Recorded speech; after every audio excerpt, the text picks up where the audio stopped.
Hello बच्चों, welcome back to my channel math simplify Pratik sir. और आज के टॉपिक जो है बच्चों, आज का जो लेक्चर है डेट इज वेरी इंपॉर्टेंट। आज हम लोग स्टार्ट करने वाले हैं मल्टीप्लिकेशन ऑफ मैट्रिसेस, जिसे हम आज के लेक्चर में कवर करेंगे। उससे रिलेटेड कुछ एनसीईआरटी के एग्जांपल करेंगे। और देखो बच्चों, मैं इंपॉर्टेंट इसलिए कह रहा हूं क्योंकि अगर आपको मल्टीप्लिकेशन का ये टॉपिक समझ में आ जाता है, इसलिए मैं इसका बिल्कुल अलग से एक लेक्चर बना रहा हूं, क्योंकि एक बहुत इंपॉर्टेंट टॉपिक है। और अगर आपको ये समझ में आ जाता है तो आप समझो आपको मैट्रिसेस चैप्टर में पूरे मार्क्स लेने से कोई नहीं रोक सकता, क्योंकि यही एक टॉपिक है जिसमें गलती होने के चांसेस ज्यादा होते हैं। इसके अलावा जितने टॉपिक है दे आर वेरी सिंपल। चाहे आप आगे के जो टॉपिक पढ़ोगे, ट्रांसपोज, सिमेट्रिक, या आपने एडिशन सब्ट्रैक्शन पढ़ा, या कोई भी और टॉपिक पढ़ा, लेकिन मेन टॉपिक जो है that is multiplication of matrix. जब हम दो मैट्रिक्स को मल्टीप्लाई करते हैं तो हमारे कुछ कॉन्सेप्ट लगते हैं, जो कि मैं यहाँ पर आपके समझाऊंगा और एक एक चीज को हर एक एग्जाम्पल से क्लियर भी करूंगा। तो प्लीज इस लेक्चर को बड़े ध्यान से सुनिएगा।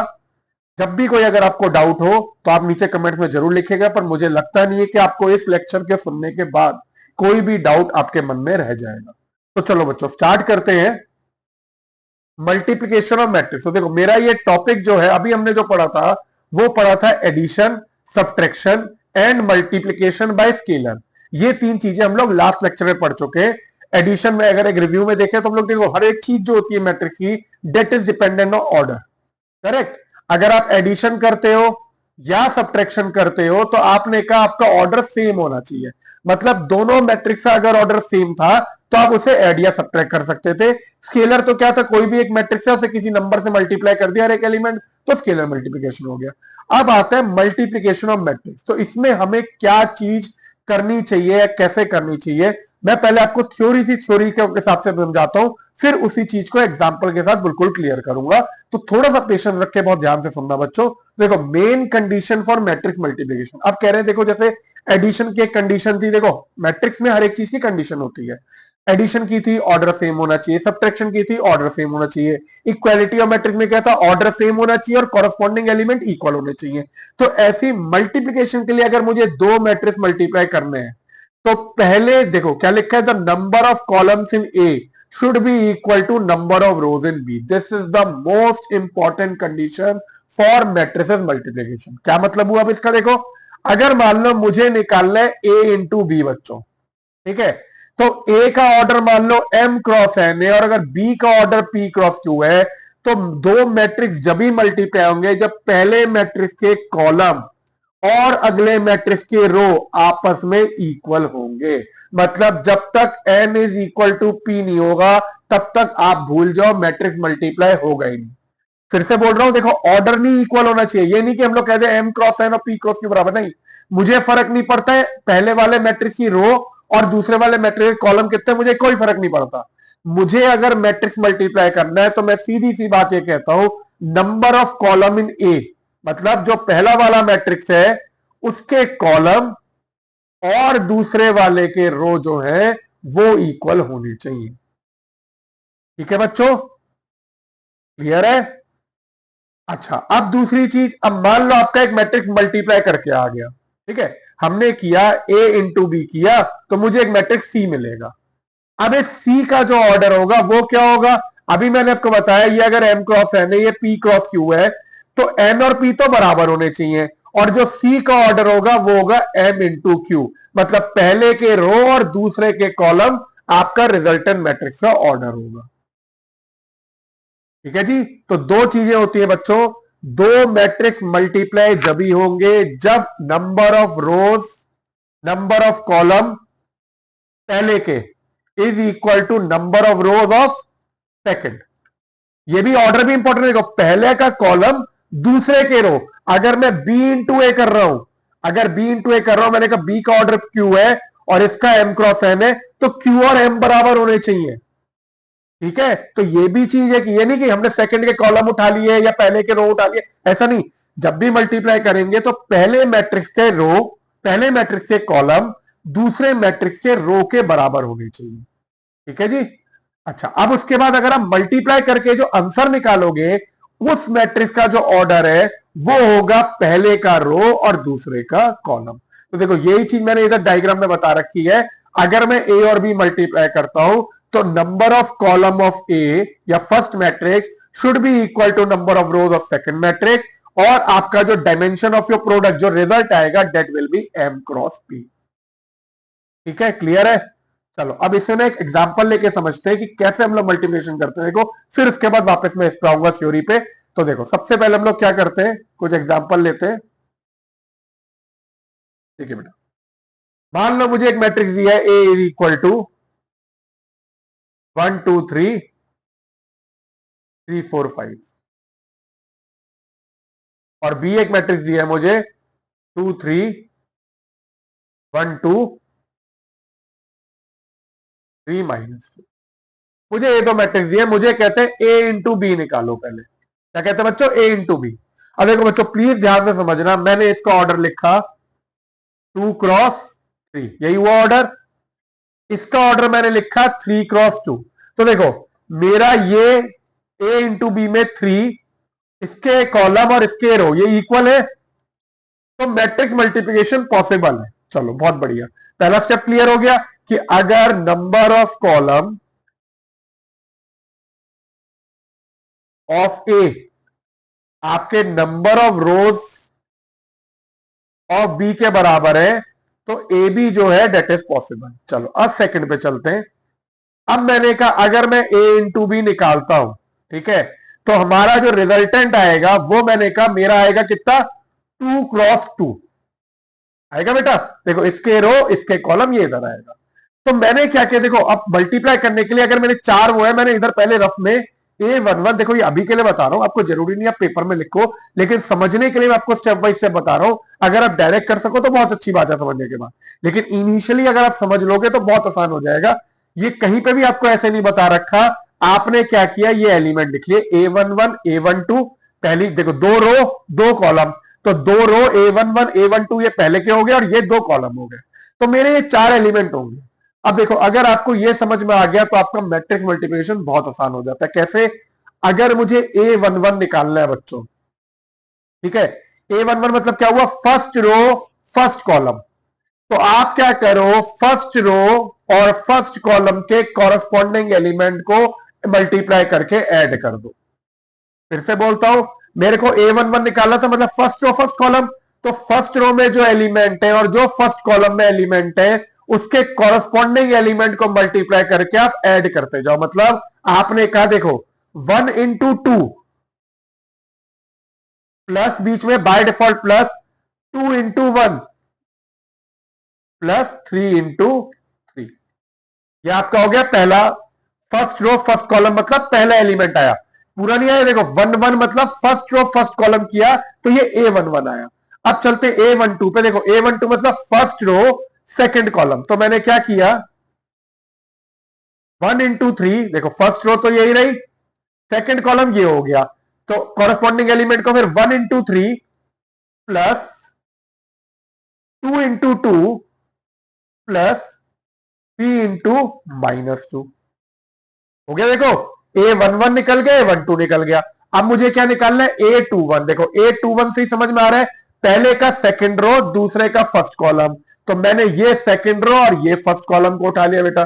ठीक है, जैसे ही ये उठाया तो इधर आया देखो 3 into 2 plus 4 into 1 plus 5 into 3। देखो जैसे खटाखट मल्टीप्लाई हो गया, 3 into 2 plus 4 into 1 plus 5 into 3। अब A22 है आपका सेकंड रो सेकंड कॉलम, मतलब ये दोनों हुए आपके। तो अब आपने क्या किया, 3 into 3 plus 4 into 2 plus 5 into -2। ठीक है, आपका पूरा ये हो गया। अब मैंने क्या किया, बस इसे सॉल्व कर दिया, तो A इंटू बी कितना हुआ, यहां से 2 प्लस 2 4, 2 इंटू 1 2, 2 प्लस 2 ये 2 प्लस 2 प्लस 9, इसे लिखा मैंने 3 प्लस 4 -6, इसको लिखा मैंने 6 प्लस 4 प्लस 15, और लास्ट में लिखा 9 प्लस 8 -10। ठीक है, तो ये कितना हुआ आपका 13 1 25 एंड 7। ये आपका 2 क्रॉस 2 मैट्रिक्स का आंसर आ गया, ए इंटू बी। ठीक है बेटा, क्लियर है? तो आपको जब भी मैट्रिक्स मल्टीप्लाई करना है तो हम लोग इसी तरीके से मल्टीप्लाई करके निकाल सकते हैं। चलो एक एग्जांपल और लेते हैं। अच्छा बाई चांस मुझे मान लो इसी में b इंटू ए का होता, तो एक बार b इंटू ए देखते देखो निकल पाता है नहीं निकल पाता। अगर मान लीजिए मुझे b इंटू ए का होता, तो मैंने b को पहले लिखा, b है हमारा 21332 -2, ये b लिखा, और a कितना है मेरा 123345।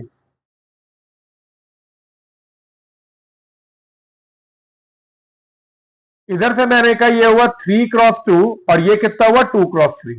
अच्छा तो ये भी मल्टीप्लाई हो रहा है, देखो पॉसिबल है, देखो 2 और 2 बराबर है, तो ये भी मेरा मल्टीप्लाई हो जाएगा। तो लेकिन मेरा आपकी बार जो रिजल्टेंट मैट्रिक्स है वो चलो ऐसे भी निकालते हैं, एक बार इसी को भी निकालते हैं। मेरा जो रिजल्टेंट मैट्रिक्स है वो आएगा मेरा 3x3 आएगा। 3x3 मतलब क्या होगा, 3 रो 3 कॉलम, तो A11 A12 A13 A21 A22 A23 A31 A32 A33। ठीक है, अब मुझे देखो फिर से A11 निकालना है। अगर आप A11 की बेटा बात करोगे तो A11 क्या हुआ, फर्स्ट रो फर्स्ट कॉलम, यही हुआ। देखो अब इसमें क्यों ये बराबर होता है, अब ये भी समझो। देखो मुझे कॉरस्पॉन्डिंग एलिमेंट अगर मल्टीप्लाई करने तो यहां पे ये 2 और 2 है, तभी ये इसके कॉरस्पॉन्डिंग हमेशा बराबर दिखेंगे आपको, नहीं तो आपका कोई एलिमेंट एक्स्ट्रा बच जाएगा जिसकी वजह से मल्टीप्लाई हो ही नहीं पाएगा। ठीक है, इसीलिए number of rows of first number of columns of first second के रो के बराबर होते हैं। अब मैंने कहा फर्स्ट रो फर्स्ट कॉलम, अब इसे निकाल लेते हैं। देखो A11 की बात करूं तो 2 इंटू 1 प्लस 3 इंटू 3, तो 2 प्लस 9 कितना आ गया 11। डायरेक्ट लिख दिया, देखो मैंने फिर से बता रहा हूं 2 प्लस 9 11। ठीक है, नेक्स्ट चलते A12 first row second column, फिर से देखो 4 2 इंटू 2 4 प्लस 12, तो 4 प्लस 12 कितना आया आपका 16, तो यहां पे मैंने लिख दिया 16। ठीक है, first row third column, first row third column पे चलते हैं। देखिए फर्स्ट रो ये रही, थर्ड कॉलम ये रहा, तो आपका होगा 6 इंटू 6 प्लस 15, 15 प्लस 6 कितना हुआ 21, ये इधर आ। ठीक है बच्चों इतना। अब आते हैं A21 पे, A21 कितना हुआ सेकंड रो फर्स्ट कॉलम, ये है सेकंड रो ये है फर्स्ट कॉलम, मल्टीप्लाई किया तो आपका आएगा 1 प्लस 6 विच इज 7। ठीक है, अब आता है सेकंड रो सेकंड कॉलम, ये सेकंड रो ये सेकंड कॉलम, तो आपका आएगा 2 plus 8 2 plus 8 which is 10। Next is second row third column which is 3 plus 10, this is equal to 30, आपका ये वाला आ गया। नेक्स्ट चलते A31, A31 कितना होगा third row first column which will be 3 minus 6 which will be -3, तो ये आगे देखो थर्ड रो फर्स्ट कॉलम 3 -6, क्योंकि माइनस था बाय डिफॉल्ट, तो प्लस माइनस हो गया तो -3 आ गया। Third row A32 third row second column which is 6 -8 which will be आपका -2, and last will be A33 this and this 9 minus 10 is -1, तो ये आपका 3x3 B इंटू ए आ गया। तो बेटा इस वाले मैट्रिक्स में आपका देखो आपने देखा A into B is not equal to B into A, तो ऐसा जरूरी नहीं होता, मैट्रिक्स मल्टीप्लीकेशन कॉम्यूटेटिव नहीं होती। जैसे आपने नॉर्मली पढ़ा है 2 इंटू 3 करो या 3 इंटू 2 करो, भाई दोनों 6 आएंगे, लेकिन matrix multiplication is non commutative. ठीक है, आप A इंटू बी कर रहे हो B इंटू ए कर रहे हो, वो सेम नहीं होगा। और ऐसा भी हो सकता है कि A इंटू बी तो एग्जिस्ट कर रहा है और B इंटू आपका एग्जिस्ट ही नहीं कर रहा, मल्टीप्लाई नहीं हो, लेकिन अगर होगा भी तो जरूरी नहीं है कि वो इक्वल आएगा। ठीक है बच्चों, क्लियर है? तो मेरे ख्याल से आपको एक कॉन्सेप्ट क्लियर होगा। अब हम लोग कुछ और एग्जांपल और करते हैं इसमें। देखिए तो नेक्स्ट आपको ये दिया हुआ है, एक रफ मैंने समझा रखा है। जैसे मान लो एक आपको ये दिया है और एक आपको ये दिया है, उसी चीज को रिवाइज कर लेते हैं। देखो ये आपका 3x2 और ये है 2x3, तो आपके 3x3 का ये मैट्रिक्स बनेगा। तो पहला हुआ आपका फर्स्ट रो फर्स्ट कॉलम, तो A11 B11 plus A12 B12, ठीक है, या B21।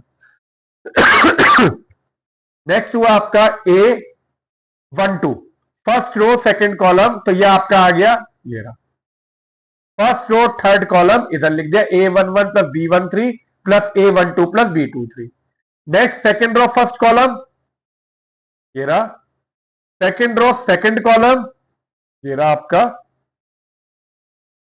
Second row third column ये रहा आपका। ठीक है, फिर अगले पे चलते हैं, third row first column, third row first column this one, third row second column ये आ जाएगा आपका बेटा, और थर्ड रो थर्ड कॉलम ये आ जाएगा। तो वही मल्टीप्लीकेशन है। नीचे एक और एग्जांपल दिया है, देखो अगर इसको देखो तो ये वैसा ही है जैसा हमने अभी किया।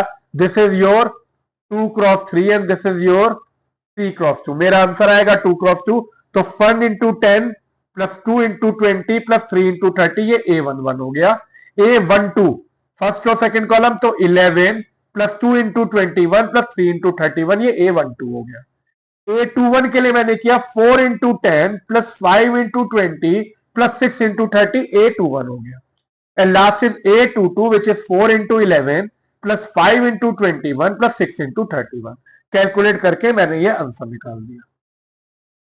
ठीक है बच्चों, सेम आप ये भी देख सकते हैं, ये आपको 3x3 का दिया है। चलो एक 3x3 का हम लोग मल्टीप्लाई करके भी देख लेते हैं जिससे अगर क्लियर हो जाए। इन दोनों का ऑर्डर देखो सेम है। एक एग्जांपल लेते हैं 3x3 का, जिससे कि सबसे जो बेस्ट सबसे लंबा मैट्रिक्स आपको 3x3 का ही मिल सकता है। मान लीजिए आपने ए लिया, मैंने 1 -2 3, कुछ भी ले रहे बेटा, 3 -1 1 2 1 3, और बी को मैं ले लेता हूं 0 -2 3 1 -1 0 3 -2 एंड 1। अब मुझे ये 3x3 दी है, ये भी और ये भी, और का ऑर्डर सेम है। तो अब मैं a इंटू बी निकालता हूं। देखो अगर मैं a इंटू बी निकालू तो मेरे आपका जो ऑर्डर है रिजल्टेंट वो कितना आएगा, 3x3 का ही आएगा। ठीक है, क्योंकि ये और ये बराबर, और ये ऑर्डर हुआ 3x3 का। तो अब हम लोग करते हैं first row first column. First row first column किया तो ये हुआ 0 -2 प्लस 9, तो मैं इधर -2 प्लस 9 पहले लिख देता हूं, 0 तो एज इट इज। ठीक है, अब चलते A12 पे। A12 होगा आपका फर्स्ट रो सेकंड कॉलम, तो -2 +2, क्योंकि -2 प्लस माइनस माइनस प्लस, तो +2 -6 आ गया। और लास्ट आपका आएगा A13 3 जी प्लस 0 प्लस 3। ठीक है बेटा, ये क्लियर है आपको? थोड़ा से बढ़ा लेते हैं फिर बहुत। अब चलते हैं second row first column, 3 into 0 is 0 -1 plus 3। Second row second column A22 के लिए -6 plus 1 -2, -6 plus 1 -2, and last is 9 plus 0 plus 1। ठीक है, अब जब लोग, आई होप ये क्लियर हो रहा है बेटा आपको। अब नेक्स्ट होगा, देखो ये क्या एलिमेंट है, A31 मतलब थर्ड रो और फर्स्ट कॉलम ले लेते हैं, 0 plus 1 plus 9। Third row second column -4 -1 -6। तो देखो बेटा कुछ नहीं करना, जो आपका पोजीशन है एलिमेंट की, थर्ड रो सेकंड कॉलम, तो मैंने थर्ड रो उठाया, सेकंड कॉलम उठाया और लिख दिया -4 -1 -6। नेक्स्ट इज A33, तो दिस इज 6 प्लस 0 प्लस 3। बस क्वेश्चन हो गया आपको, आपने A इंटू बी निकालना है, कैलकुलेट कर दीजिए। 7 -6 6 2 -8 plus 1 is -7 10 10 -11 and 9। This is your 3x3 matrix का आपका आंसर। अब देखो बेटा, A इंटू बी आपने निकाला, अगर आप B इंटू ए निकालते हो तो ये जरूरी नहीं कि वो दोनों सेम होंगे, हो भी सकते नहीं भी हो सकते, लेकिन हाँ पॉसिबल दोनों होंगे। ठीक है, चलिए, तो मेरे ख्याल से आपको बेटा ये मल्टीप्लिकेशन मैट्रिक्स क्लियर है। थोड़े से इसकी कुछ प्रॉपर्टीज और वो और देख लेते हैं। आगे देखो तो पहले आपको कुछ इंपॉर्टेंट पॉइंट्स हैं matrix multiplication is non commutative, ये हमने देख लिया। If A B is defined then B A need not be defined, मतलब अगर ए इंटू बी डिफाइन है तो बी इंटू ए जरूरी नहीं कि डिफाइन होगा ही होगा, ठीक है। If A and B are respectively M into N और K into L matrix, then both A B और बी ए जब डिफाइन होंगे जब एन के बराबर होगा और एम एल के बराबर होगा।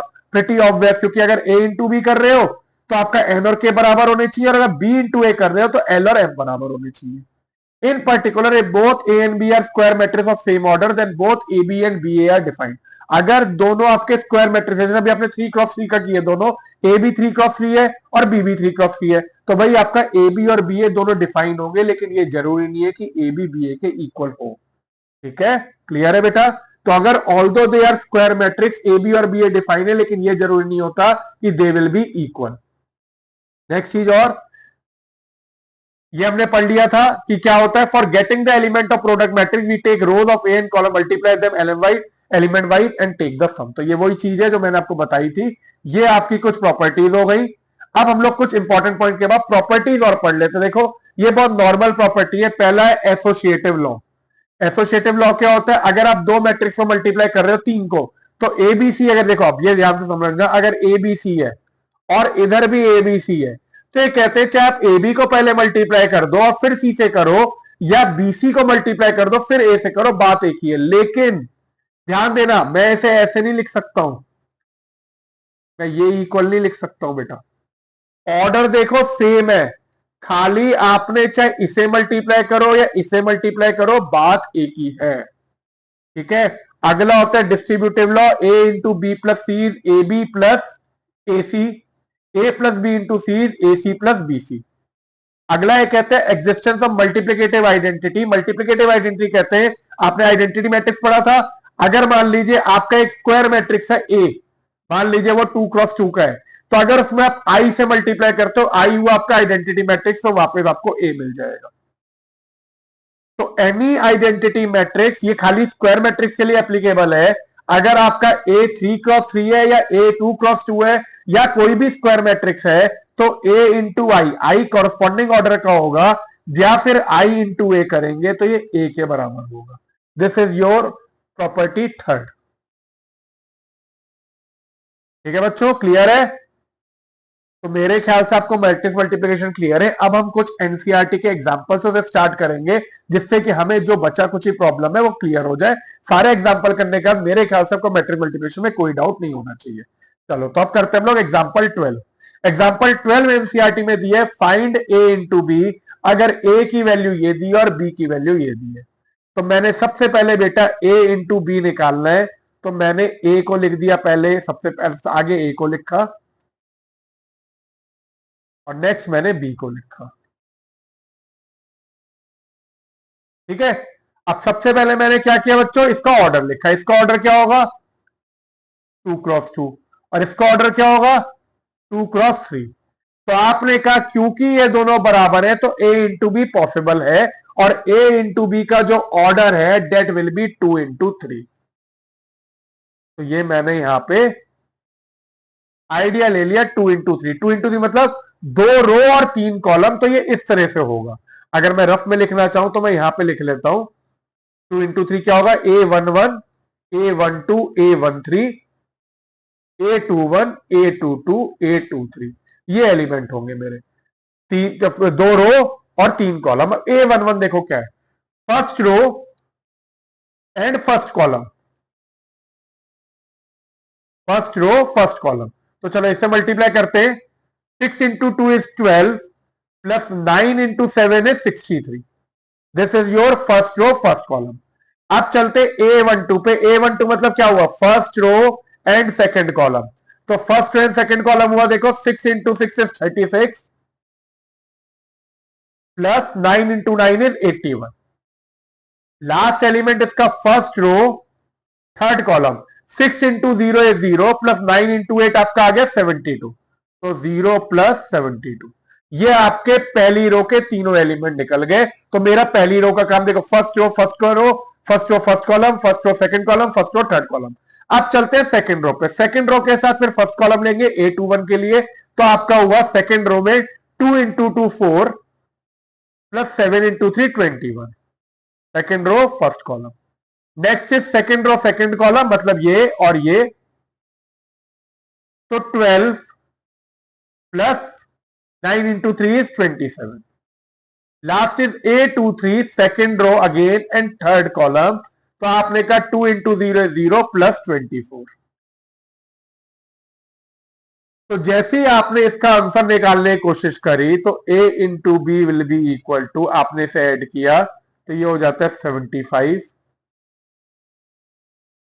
ये 117, 72, this is 25, this is 39 and 24, this is A into B. ये आपका आंसर हो गया। ठीक है बेटा, ये आपका मल्टीप्लीकेशन का। अब नेक्स्ट क्वेश्चन पे चलते हैं, एग्जांपल 13। एग्जाम्पल 13 में कहते हैं ए मुझे ये दिया हुआ है, बी मुझे ये दिया है, आप ए इंटू बी और बी इंटू ए निकालो और ये शो करना है कि A B is not equal to B है। चलिए, तो पहले हम लोग करते हैं बेटा A into B. A into B के लिए फिर से मैंने लिख दिया 1 माइनस 2 3 माइनस 4 2 5 और इधर लिख दिया मैंने 2 4 2 3 5 1।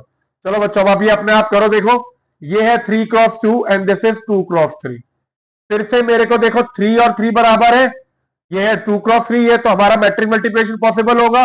और मुझे रिजल्टेंट कितने का मिलेगा? 2 क्रॉस 2 का।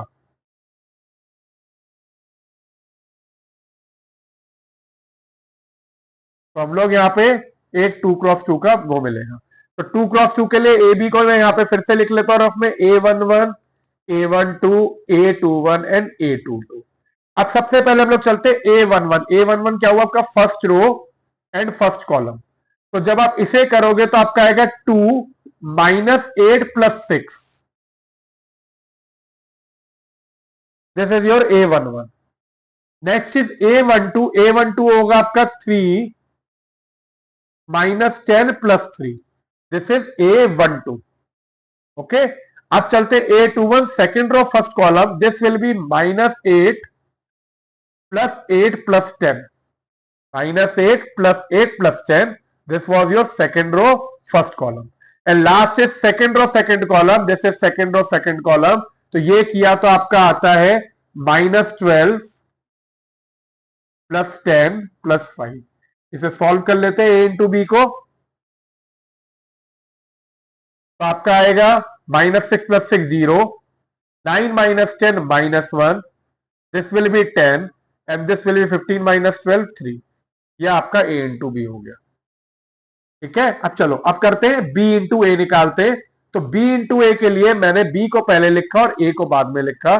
तो बी इंटू ए, तो पहले मैंने बी को लिखा, बी मेरा है 2 4 2 3 5 1, 2 4 2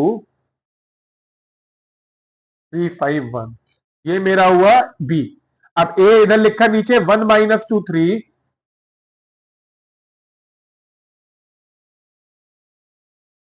और next is 1 minus 2 3 and next is minus 4 2 5, this is your 3 cross 2 and this is your 2 cross 3। तो मल्टीप्लिकेशन पॉसिबल है, लेकिन अब की बार देखो ऑर्डर मेरा आएगा 3 क्रॉस 3 का आएगा। तो बी इंटू ए मेरा निकल के आएगा 3 क्रॉस 3 का मैट्रिक्स आएगा। तो अब हम लोग सबसे पहले ओनली करते हैं A11। A11 first row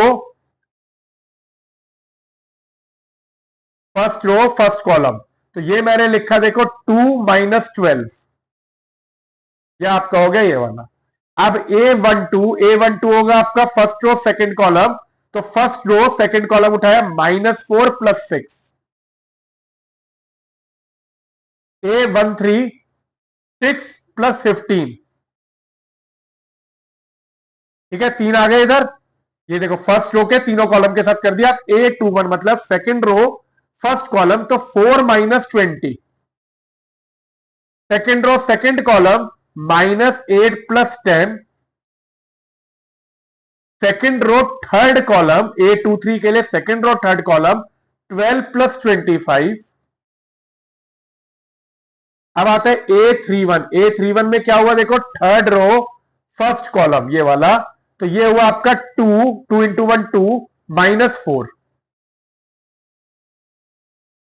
second row second column will be -4 + 2 and second row third column, sorry, third row second column ये हुआ और थर्ड रो थर्ड कॉलम में आपका आएगा A33 हुआ, थर्ड रो थर्ड कॉलम 6 + 5 यहां पे आ गई।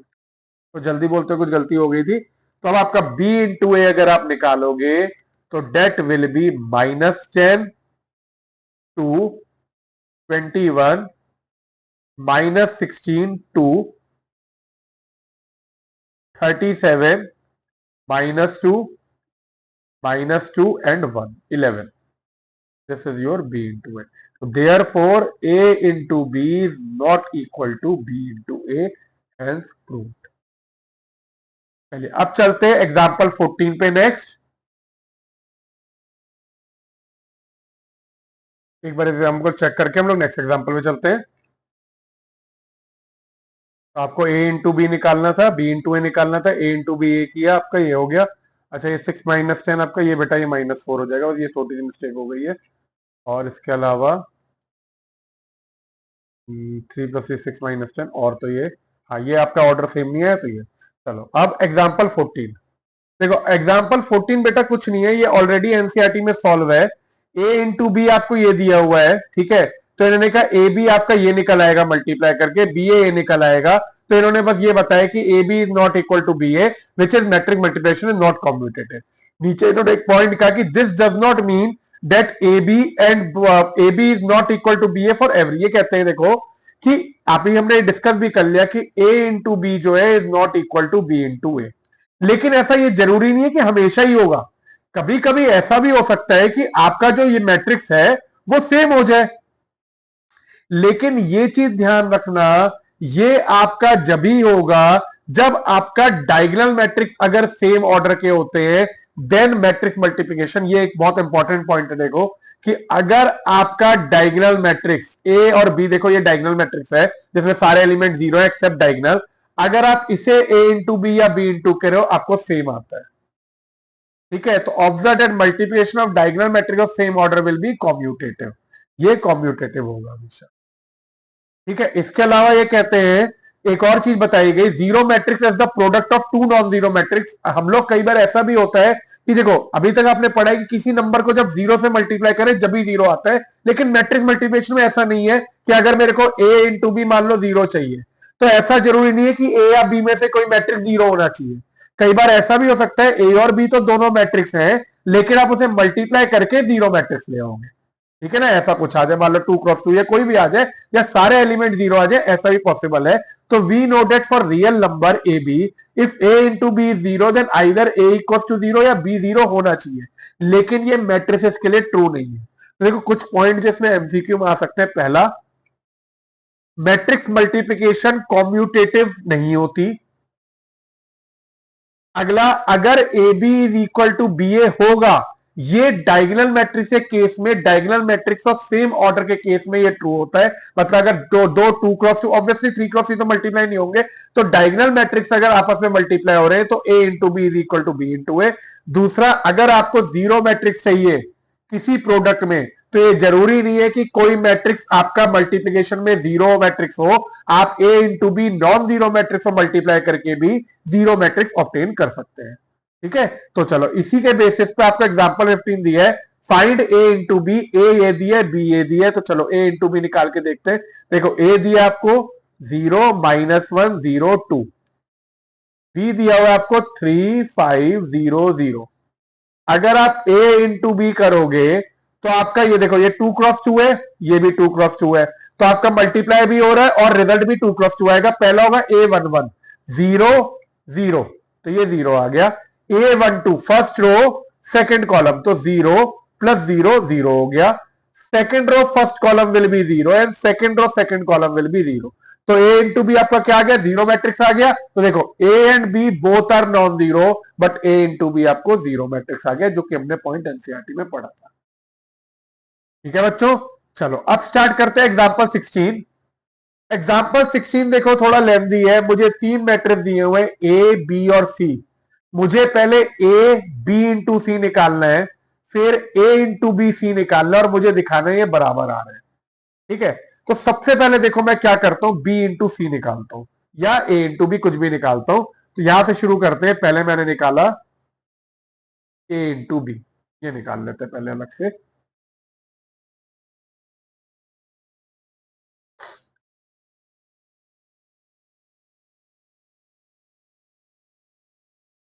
वन टू थ्री,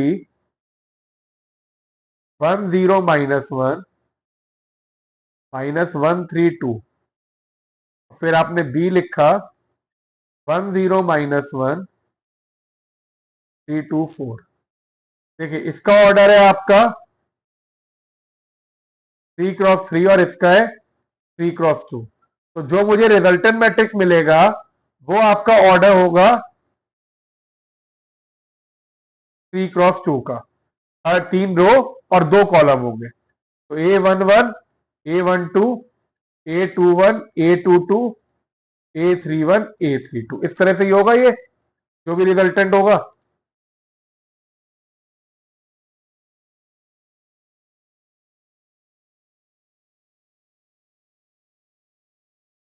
चलो मल्टीप्लाई करते हैं बेटा। A इंटू बी, देखो सबसे पहले हुआ first row first column. First row first column किया 1 + 0 + 1। First row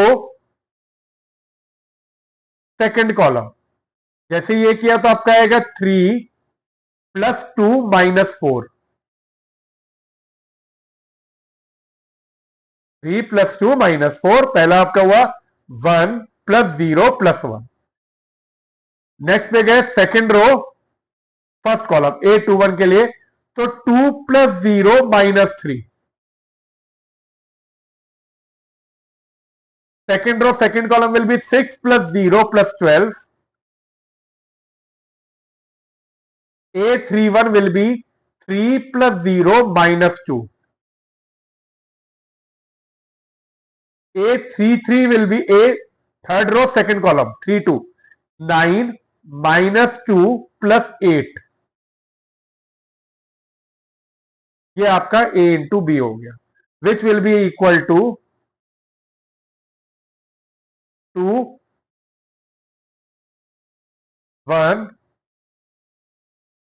-1 18 1 15। ठीक है, ये आपका A इंटू बी आ जाता है बेटा। अब हम लोग करते हैं यहीं पे, चलो ये निकाल लेते पहले।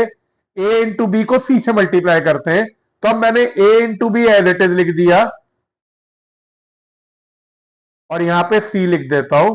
तो ये आपका A इंटू बी आया 2 -1 1 1 18 और 15, और C की वैल्यू हुई 1 2 3 -4,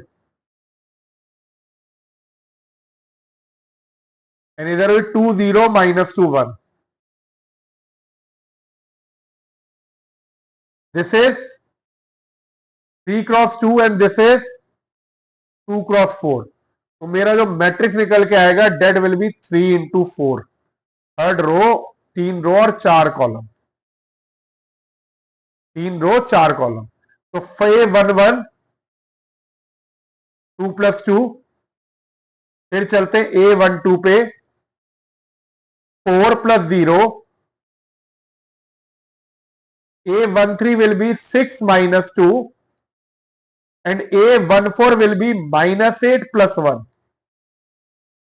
ठीक है, अब चलते A21 second row first column -1 + 36 -2 + 0 -3 -36। देख लो -3, 18 इंटू -2 -36, फिर +4 + 18। Next is 1 + 30, 2 + 0, 3 -30, -4 + 15। This is your 3 cross 4। इसे सॉल्व कर लेते हैं।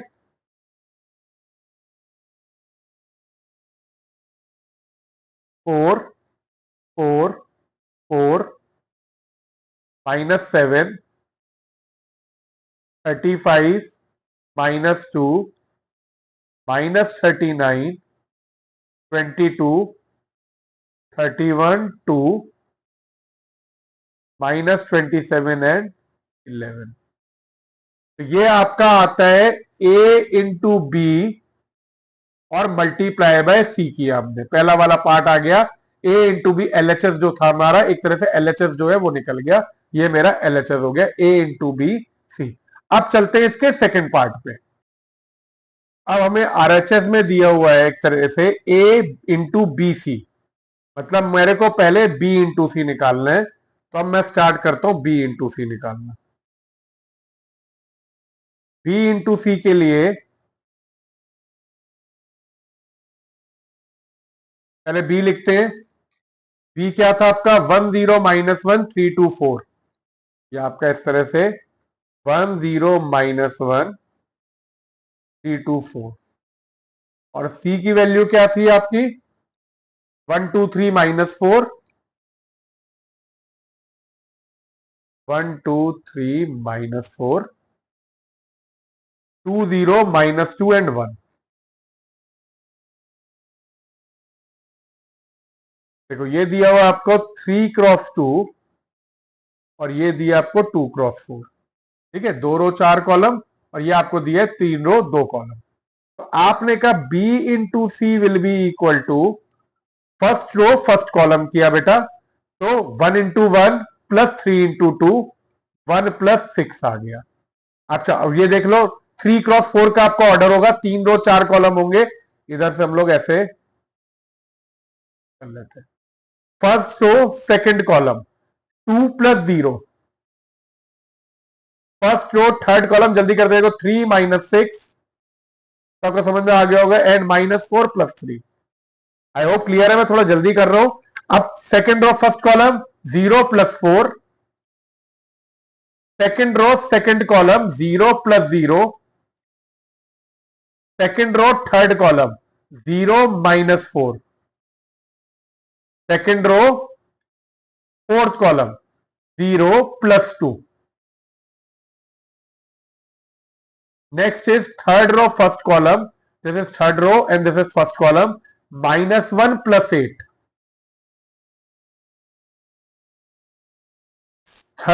Third row second column will be -2 + 0,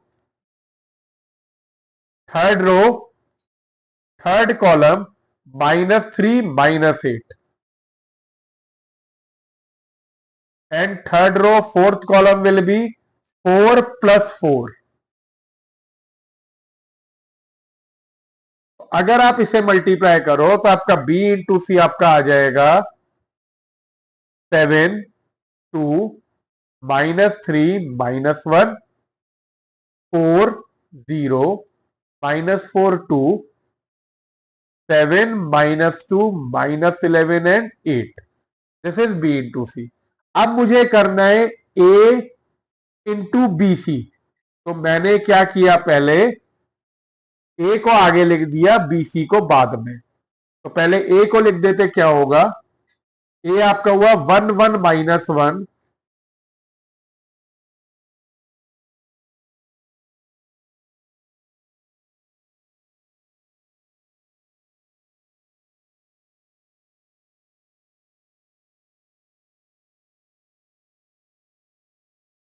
RHS में मुझे क्या करना है, ए इंटू बी सी। तो ए को लिखा पहले मैंने बेटा, ए है मेरा 1 1 - 1 203, 1 1 - 1 203, लास्ट इज 3 -1 2, 3 -1 2। और बी इंटू सी कितना है 7 2 -3 -1 4 0 -4 2 7 -2 -11 and 8। This is your B into C. अब हम लोग मल्टीप्लाई करना शुरू करते हैं। फर्स्ट रो फर्स्ट कॉलम, तो आपका आएगा 7 + 4 -7 आ गया फर्स्ट रो फर्स्ट कॉलम। अब आएगा आपका first row second column, first row second column will be 2 + 0 +2। First row third column -3 -4 +11 and last is first row fourth column -1 +2 -8। ठीक है, क्लियर है बेटा। Next second row first column, second row first column किया मैंने 7 × 2 14 +0 +7 × 3 21। Second row second column will be 4 + 0, ऐसे देख लो, देखो इधर से देख लेते हैं इससे, 4 + 0 -6। Second row third column -6 + 0 -33।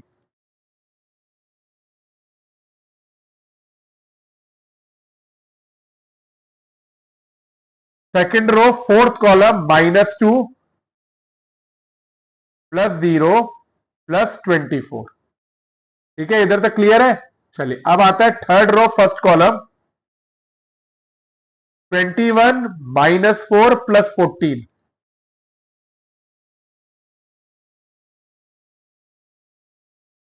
Third row second column 6 + 0 -4।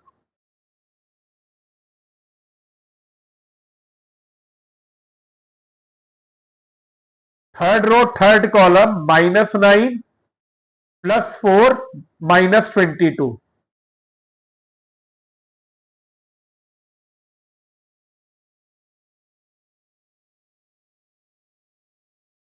This is third row fourth column -3 -2 +16।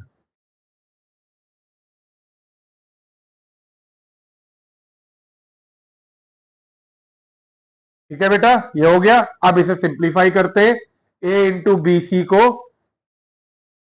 और देखते हैं इक्वल आता है नहीं आता। 7 7 ये गया 4, 2 और 2 4, -7 + 11 is 4, -9 + 2 is -7, 14 and 21 will be 35, 4 - 6 -2, this will be -39 and it is 22।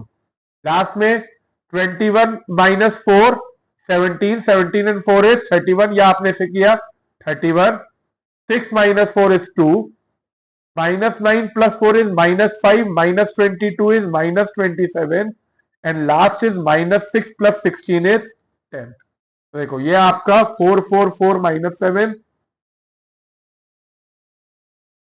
then 35 - 2 -39 22 same, and 31 2 -27 and 11, ये -5 + 6 11 ही हो। ठीक है, तो आपका ये आ गया a into B into C is equal to a into B C, therefore hence proved आपका बराबर हो गया। ठीक है बेटा, तो ये मल्टीप्लिकेशन का सबसे बड़ा क्वेश्चन एक तरह से है।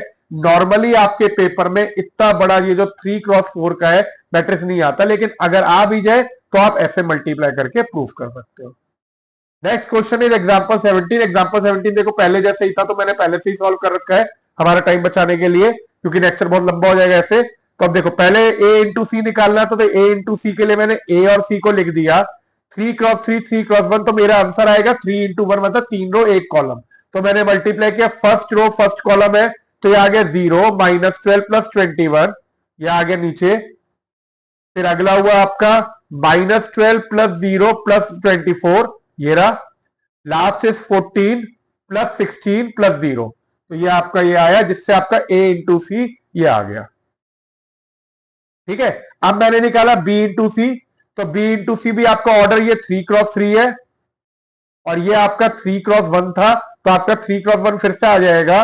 तो सेम मल्टीप्लाई किया, 3 रो 1 कॉलम, तो एक 0 -2 + 3, ये आपका हो गया A11। 3 रो 1 कॉलम ही है तो A11, फिर A21 में 2 + 0 + 6, 2 - 4 + 0, ये आ गया। तो B × C आपका हो गया ये। तब आपको प्रूफ करना था A + B × C is equal to AC + BC। तो मैंने यहां पे क्या किया, पहले देखो A और B की वैल्यू लिखी, ये A और B था और ये C इधर लिख दिया। पहले A + B को ऐड कर दिया LHS में, ये ऐड करके ऑर्डर सेम है, 0 7 8, ये आ गया पहला row, -6 0 10 second row, -5 0 10, and third is 8 -6 + 0, 0 आ गया।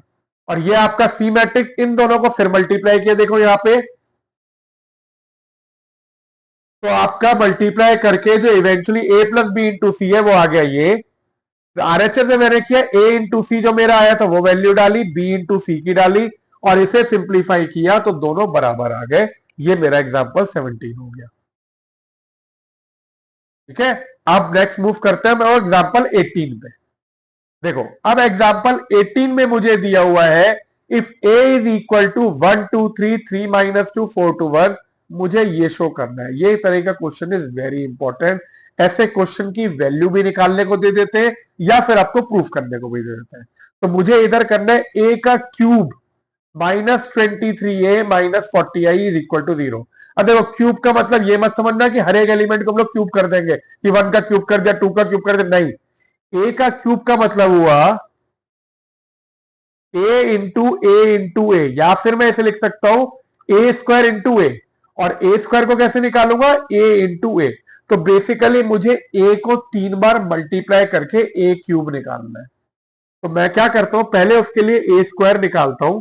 A² will be A × A which is equal to,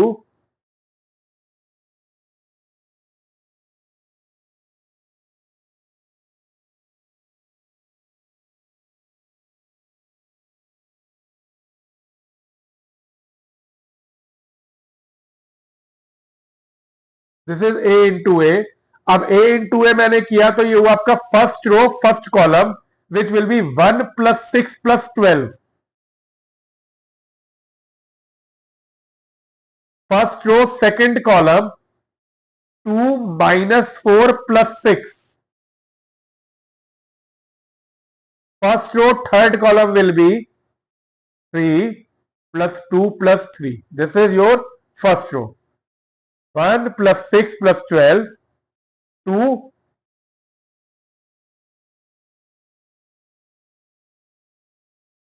2 - 4 + 6, 3 + 2 + 3, ये हुआ।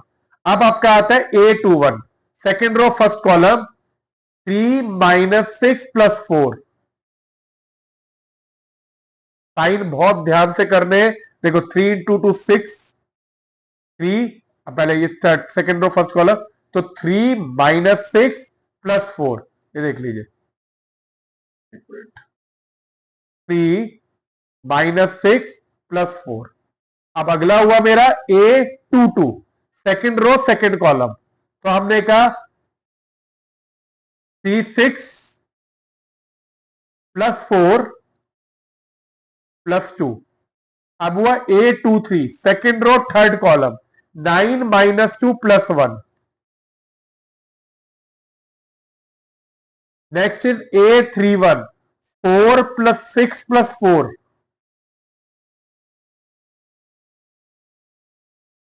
4 + 6 + 4।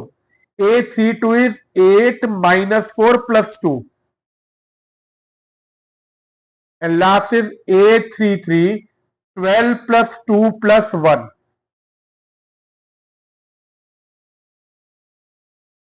तब आपका ये A² आएगा आपका सॉल्व करके, 7 और 12 19, -2 + 6 is 4, 6 + 2 is 8, then -3 + 4, 7 - 6 is 1, 8 6 और 4 10 + 2 12, 9 - 2 7 + 1 is 8, again 8 + 6 14, 10 minus 4 6, 14 plus 1 15. This is your a square. Now next move to a cube. चलो बेटा अब ए स्क्वायर के बाद निकालते हम लोग ए क्यूब, तो ए क्यूब को हम लोग लिखेंगे ए स्क्वायर इंटू ए। इसे मैं देखो ए इंटू ए स्क्वायर भी लिख सकता हूँ, ए स्क्वायर इंटू ए, बात एक ही है क्योंकि सेम मैट्रिक्स से मल्टीप्लाई कर रहे हैं। खैर पहले ए स्क्वायर लिख दिया तो 19 4 8 1 12 8 14 6 and 15। This is your A square. अब लिखते हैं ए के बारे में। ए आपका है 1 2 3, 3 minus 2 1, 1 2 3, 3 minus 2 1, and last is 4 2 1. ठीक है, तो अब मुझे करना है फर्स्ट रो फर्स्ट कॉलम। ठीक है, वापस ऐसे ही करता हूं, 3 क्रॉस 3 का मैट्रिक्स मिलेगा, first row and first column. तो इसे मैंने किया तो आपका आया 19 प्लस 12 प्लस 32।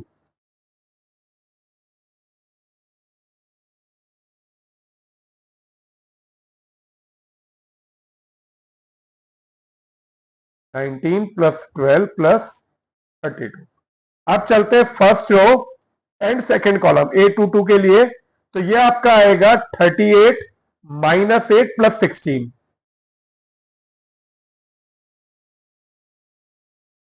अब आता है फर्स्ट रो थर्ड कॉलम, ये हुआ फर्स्ट रो, ये हुआ थर्ड कॉलम। तो ये आएगा आपका 57 प्लस 4 प्लस 8। ठीक है, 19 3 57 प्लस 4 प्लस 8। अब चलते हैं नेक्स्ट पे सेकंड रो फर्स्ट कॉलम। तो this is second row, this is first column. तो ये आपका आएगा 1 प्लस 36 प्लस 32।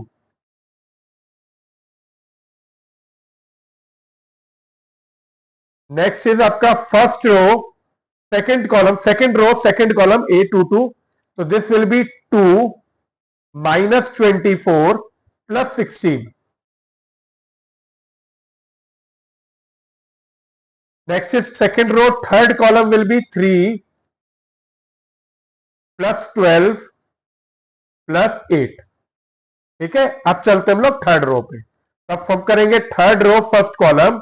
तो ये आपका आएगा 14 plus 18 plus 60।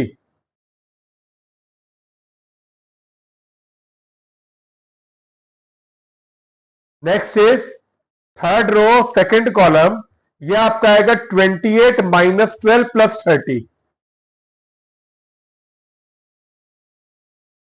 And last is third row third column 42 plus 6 plus 15।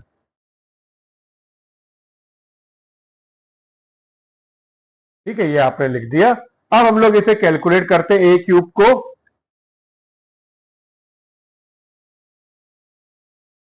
19 and 12 will be 31, 31 and 2 will be 63,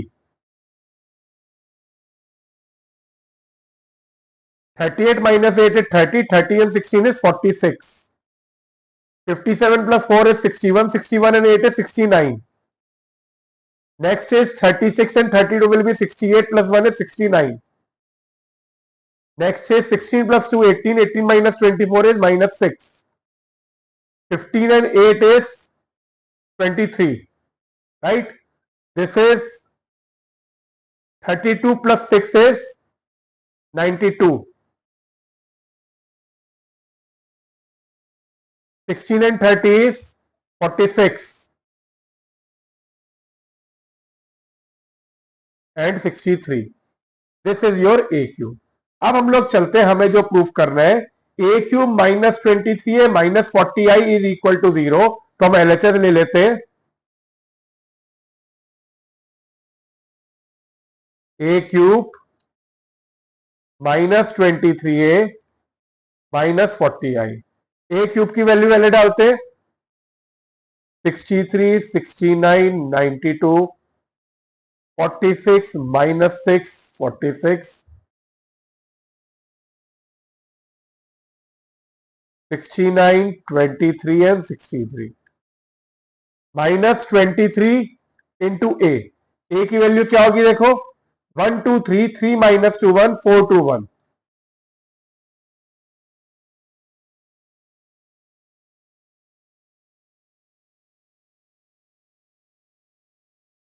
1 2 3 3 minus 2 1 4 2 1 and last में आया आपका 40i। देखो माइनस 40 आई की वैल्यू जो है डेट विल बी, क्योंकि 3x3 मैट्रिक्स है तो 1 0 0 0 1 0 0 0 1, दिस इज योर आई। ठीक है, अब देखो पहला वाला मैट्रिक्स एज इट इज लिख देते अभी 63 46 69 63 माइनस 6 23 92 46 63।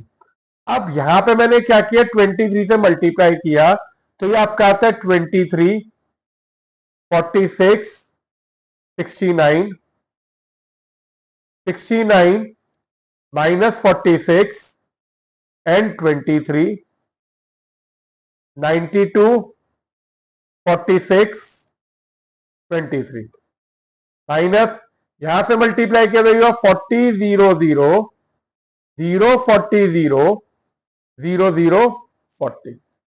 आगे आपका, चलो अब आगे चलते हैं। 63 46 69 63 माइनस 6 23 92 46 63। अब अगर मैं ये माइनस कॉमन लूं तो अंदर के ये दोनों एलिमेंट क्या होंगे, ऐड हो जाएंगे कि माइनस बार आ गया तो 23 plus 43 40 will be 63 46 plus 0 46 69 plus 0 is 69 then 69 plus 0 is 69 minus 46 plus 40 will be minus 6 23 92 46 and 63। क्या आ गया, अब क्या किया मैंने इसे सब्ट्रैक्ट कर दिया तो जैसे ही सब्ट्रैक्ट किया मेरा ये सारे के सारे जीरो आ गए। अब देख लो 63 63 46 40 सब सेम है तो ये जीरो आ गए। Therefore it is equal to zero which is equal to RHS। तो आपने फिर लिख दिया a क्यूब माइनस 23a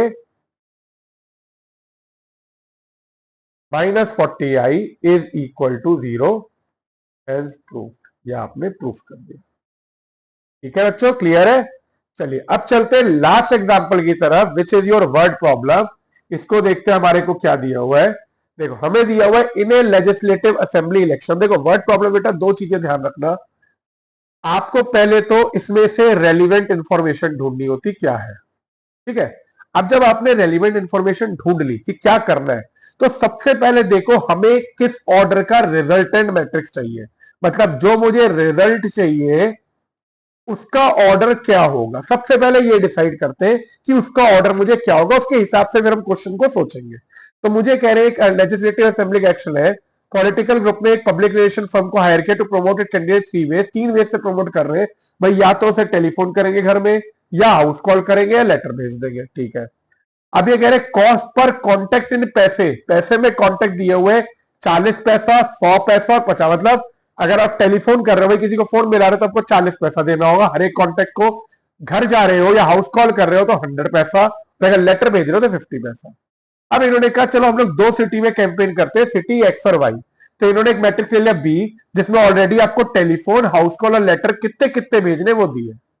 ठीक है, एक्स में 1000 टेलीफोन करने 500 ट्राई कॉल। तो अगर मान लो मेरे से क्वेश्चन पूछा find the total amount spend by the group in two city X and Y, तो हम लोग सबसे पहले ये समझते थे अगर मान लो मुझे टोटल अमाउंट निकालना है मतलब भाई मैंने एक्स सिटी में कितना पैसा खर्च किया और वाई सिटी में कितना किया।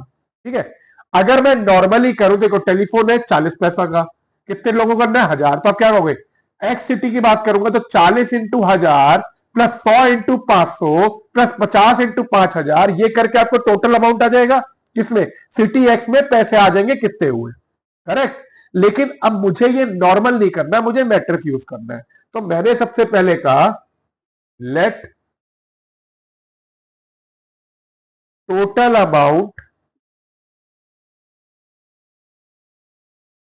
Spent in city X and Y is denoted by matrix C. मैंने एक सी मैट्रिक्स ले लिया भाई, ये डिनोट कर रहा है। अब अगर आप सी का एक डमी बनाओ कि भाई मुझे क्या चाहिए, तो आप देखोगे सी विल बी इक्वल टू, देखो मुझे टोटल अमाउंट चाहिए, अमाउंट यहां पे किसकी सिटी में एक्स और वाई में, तो मुझे ये टोटल अमाउंट चाहिए एक्स और वाई, मतलब मुझे चाहिए 2x1 का मैट्रिक्स चाहिए मुझे, राइट बेटा। मुझे एक टोटल अमाउंट चाहिए दो सिटी में एक्स और वाई में, विच इज 2x1 का मैट्रिक्स मुझे चाहिए। तब 2x1 का मैट्रिक्स मुझे मल्टीप्लाई करना है, कैसे यूज करके, ए और बी को। अब चलिए, अब हम लोग डिसाइड करते हैं कैसे करना है। तो आपने यहां पे लिख दिया total amount T is equal to, अच्छा अब मैं देखता हूं ए का ऑर्डर क्या है। देखो ए का ऑर्डर है 3x1 और बी का ऑर्डर मेरा क्या है 2x3। तो अगर मैं ए इंटू बी करूं तो ये तो बेटा पॉसिबल ही नहीं होगा, देखो क्योंकि ये और ये बराबर नहीं है, तो ये तो हट गया। तो मुझे क्या करना है, बी इंटू ए करना होगा। ठीक है, पहली चीज क्लियर है। देखो कई वर्ड प्रॉब्लम ऐसी भी आएगी जिसमें आप ए इंटू बी भी कर सकते थे, तब की तब हम लोग देखेंगे, लेकिन अभी के लिए हमें बी इंटू ए करना होगा। तो अब मैं पहले मैट्रिक्स बी लिखता हूं। टेलीफोन हाउस को लेटर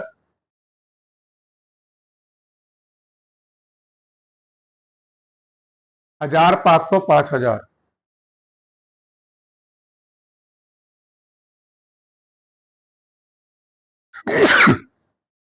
1000, 500, 5000, 3000, 1000, 10,000,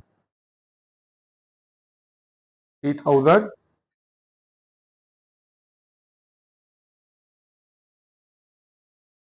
ये है सिटी एक्स, ये है सिटी वाई। अब मैट्रिक्स ए लिखते हैं 40, 150,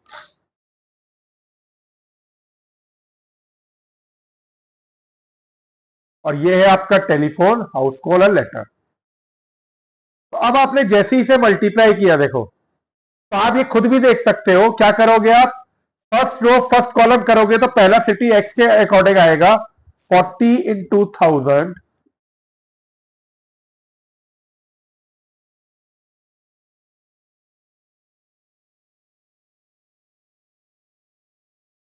प्लस 5000 इंटू 50। ये आपका हो गया सिटी एक्स का टोटल अमाउंट, यहां से दिख जाएगा। अब सेकंड रो फर्स्ट कॉलम क्या है, तो सिटी वाई का आया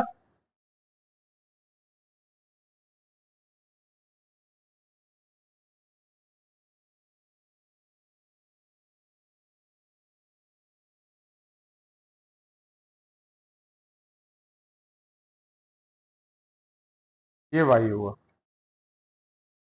अब जब आपने इसे मल्टीप्लाई किया तो ये आपका हुआ 40,000 प्लस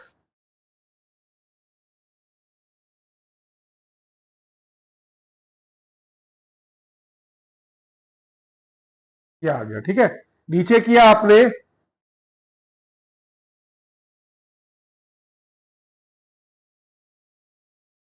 प्लस 1000 इंटू 100 प्लस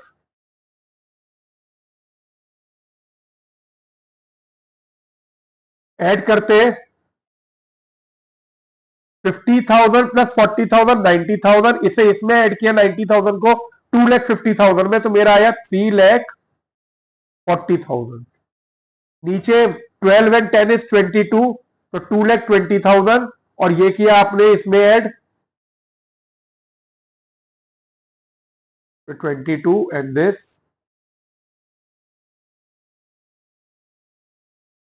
7,20,000। तो ये जो है आपका सिटी और एक्स और वाई का टोटल अमाउंट आया किसमें, पैसे में। इसी को रुपीज में कन्वर्ट किया तो ये तो हुआ आपके पैसे। देखो तो अगर इसी को मैंने रुपीज में कन्वर्ट किया, amount T is equal to 3,400 और 7,200। ये आपका एक्स और वाई में अमाउंट हो गया। तो आपने नीचे लिख दिया therefore amount spent in city X is rupees 3,400 और amount spent in city Y कितना आ गया आपका, रुपीज 7,200। ये आपका आंसर हो गया। तो this was your word problem. तो इसी के साथ हमारे एनसीईआरटी के मल्टीप्लिकेशन से रिलेटेड एग्जांपल खत्म होते हैं। तो ये लेक्चर में मेरे को आई होप कि आप लोगों को बेटा मल्टीप्लिकेशन बहुत अच्छे से समझ में आ गया हो। नेक्स्ट लेक्चर में हम लोग कवर करेंगे एक्सरसाइज 3.2। बस आप लोगों से एक रिक्वेस्ट है, अगर आपको ये लेक्चर अच्छा लगा प्लीज मेरे चैनल को सब्सक्राइब करिए और कमेंट छोड़िए। इसके अलावा भी कोई आपको डाउट है तो मेरा व्हाट्सएप नंबर दिया हुआ है, आप उसमें मुझे मैसेज कर सकते हो। मैं कोशिश करूंगा आपका डाउट जल्दी से जल्दी क्लियर हो सके। लेकिन प्लीज मेरे चैनल को सब्सक्राइब करना और लाइक करना इस वीडियो को मत भूलिएगा। Thank you so much, have a nice day. मिलते हैं बेटा नेक्स्ट लेक्चर में। ओके।